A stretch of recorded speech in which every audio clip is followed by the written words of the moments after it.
So ngayon nga, pupunta po kami ngayon sa downtown para bumili ng mga materials para sa paggawa ng project ng pinsan ko. Pinasama na ako ni ate kasi ako kasi yung gagawa ng project ng pinsan ko, kaya ako rin yung nakakalam kung ano ang dapat bilhin or ano ang kailangan ng mga materials. Ayan. Sama ko po si ate tsaka yung uncle ko na piling gwapo. Yan, maganda yan. At ayun yung piling gwapo, charis. Kaya ngayon, dadaan po muna kami sa 7-Eleven para bumili ng babe. Yan. Papunta na kami doon, naglalakad. At ngayon nga, nandito na po kami sa 7-Eleven. Yan. Marami po yung pagbibilian dito na babe. Depende lang po sa mga pups. May 200, 250, 300, or 400, o di kaya 550. Ayan. Nakabili na siya, kaya pupunta na rin kami doon sa bus. Para makapunta na po kami sa downtown. Ano na kasi yung oras eh. Oras kasi yung hinahabol namin. Baka magabihan kami. Baka anuhan kami ng sasakyan pag uwi namin. Ayan. Nandito na po kami ngayon sa bus. Nag-aantay na lang na umandar yung bus. Ayan. At yun na nga, naka-under na yung bus. Kaya papunta na po kami ngayon sa downtown. Ayan. Medyo malapit lang naman dito yung downtown. Malapit lang dito sa amin. 1 hour lang siguro. Or I know, it's not a 1 hour. Ano lang, minutes lang. Kaya, maybe 30 minutes. Malapit lang dito yung nakabili na nga kami ng mga materials at doon pumunta muna kami sa mga teddy bears. Yan. Nakita niya yung turtle, tapos nagpa-picture siya kasi isisend daw niya sa mami ng asawa niya kasi mahilig kasi yun ng turtle eh. Kaya sisend daw niya. At saka yan, papunta na kami sa cashier. Yan. Pero syempre hindi ko makakalimutan yung ipit ko kasi hiniram ko lang yung ipit na ginagamit ko kay ate. Yan. Bumayad na kami at katapos niyan pupunta kami sa SM. Pupunta kami sa SM para mang-grocery. At yan na nga, naglalakad na kami papuntang SM para mang-grocery. Ayan. Kasama ko, nag-ano na yung uncle ko papunta doon. Malapit lang naman dito yung SM. Yan, naglilingon pa siya. Nagbabaka sakaling makahanap ng the one niya, charis. Hanggang ngayon kasi wala pa siyang jowa, kaya yan. Pero okay lang naman daw. Wala pa siyang jowa kasi problema lang naman yung love life, sabi niya. Yan. Nasa loob na kami ng SM at pupunta kami doon sa taas para mang-grocery niya. Sino ka dyan? Ayan. Pumunta na kami sa taas. At ito, papasok na kami ng grocery. Ayan. Ayan. Nagdala na siya ng basket. At syempre, inunan muna namin ang fruit salad para dessert namin. 4 lang naman kasi yung binili namin. Medyo matamis na kasi yan eh.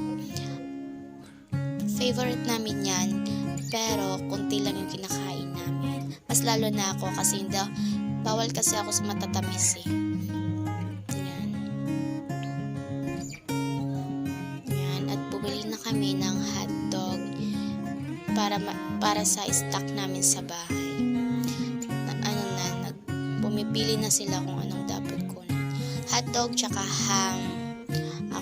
Hindi ako pumili kasi sabi ni ate, sila na daw yung pipili para ako na lang yung pumunta sa para matimbang kung magkano. Yan, sila yung pumili at ako naman ang pumupunta sa may ayun na nga, tinimbang na kung magkano.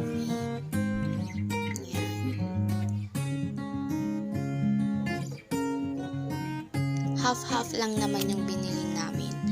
Kaya ayan, tapos na ako magpatimbang. So ilalagay ko na sa basket. Yan. Yun. Nagano pa siya ng Knorr cubes. Inayos na namin siya. At ngayon, pupunta na kami ngayon sa mga palaman para pumili. Ayan. Marami namang yung choice para pagpilian. Pero mas pinili ni ate yung cheese whiz.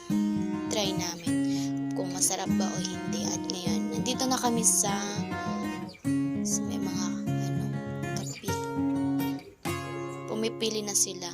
Medyo pa kami dyan, nagtatalo kung ano ba talaga yung bibilhin namin eh. Hindi kami nakakapag-desisyon kung ano ba talaga. Actually, yung binibili talaga namin, yung Nescafe 3-in-1. Pero, sabi ko, pumili kami ng iba or greatest, yan. Kasi, para maiba naman eh. Puro na lang kasi yung kinakape namin eh. Nescafe, kaya yun.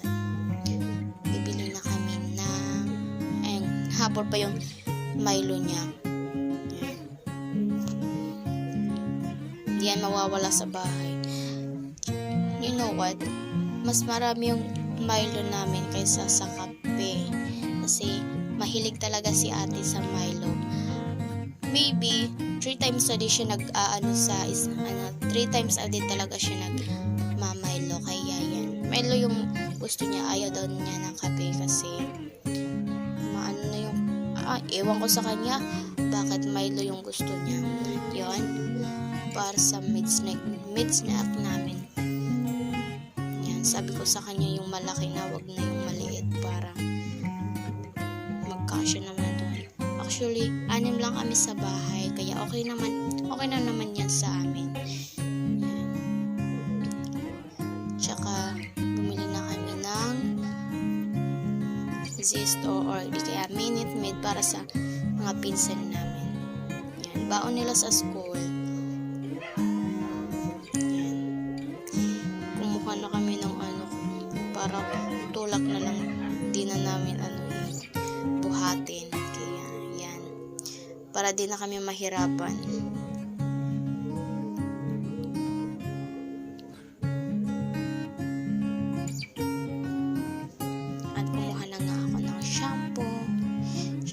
Nawawala. Yan ang mahalaga sa natin, di ba?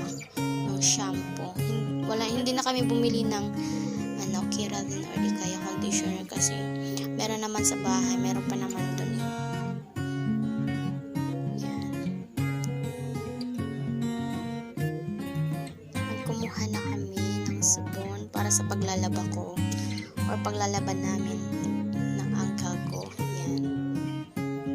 Sinabi ko dito siguro dito nag-grocery si Tito. Kasi last time kasi nang grocery si Tito eh.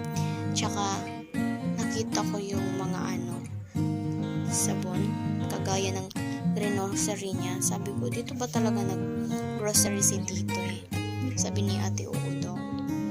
Doon sila ng grocery. Sabi ko kaya pala proper yung binili niya last time. Tsaka yan, tapos na po kami mag-grocery. Nandito na po kami sa labas. Bumibili na kami ng shawarma tsaka boko shake.